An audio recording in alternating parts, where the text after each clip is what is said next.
the huge trip that the energies have done through ancient times into modern times, they have been widely misunderstood and mispracticed.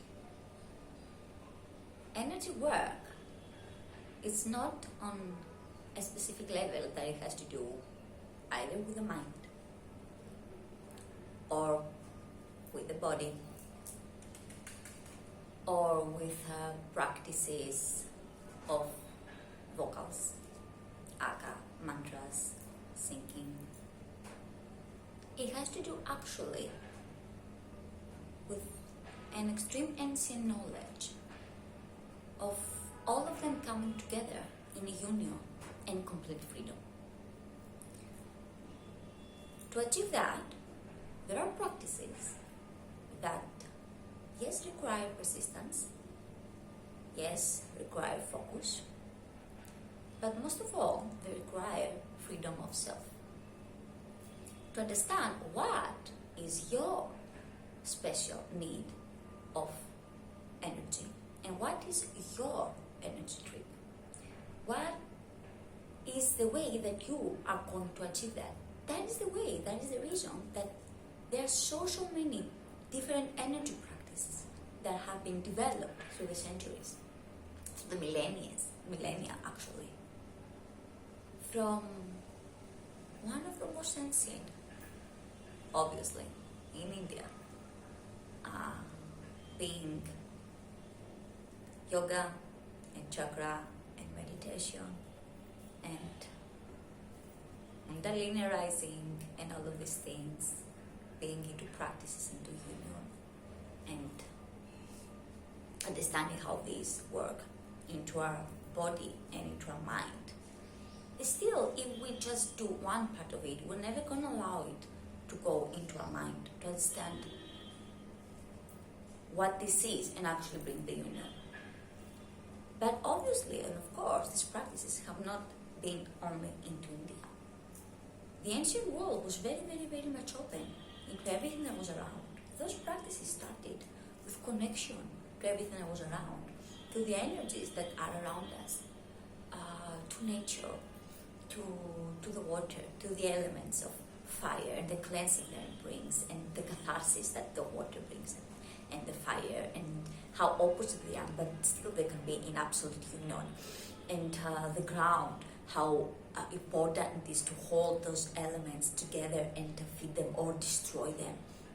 Okay, and the ether, the air, how important it is to actually hold all of this together. They cannot exist without that. Water cannot exist without oxygen. Fire cannot exist without oxygen. It will die. And the earth cannot exist without the air to keep it compact. It will go into the universe. So actually, all of these things, they are in so much union we don't really understand. And we are a small world of all these things. Our body is. You all know that we are.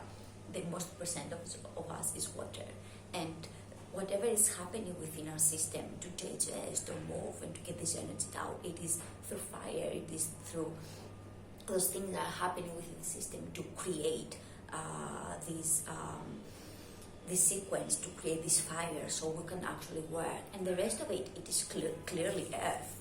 We can clearly touch it. And what we have inside, what we breathe, it is prana. It is what we have outside. It is ether. It is the earth. So actually, this is what they say, what they mean by saying that as above, so below.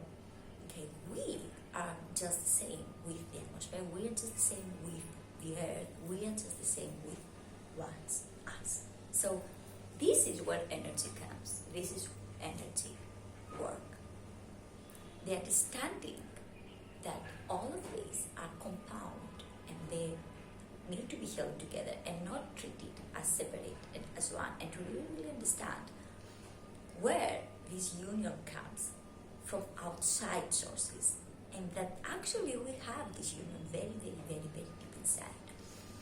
So I guess we will be talking in the next videos about energy works, about energy practices. We're going to talk, of course, about India, of course, about yoga, of course, about meditation, all these things.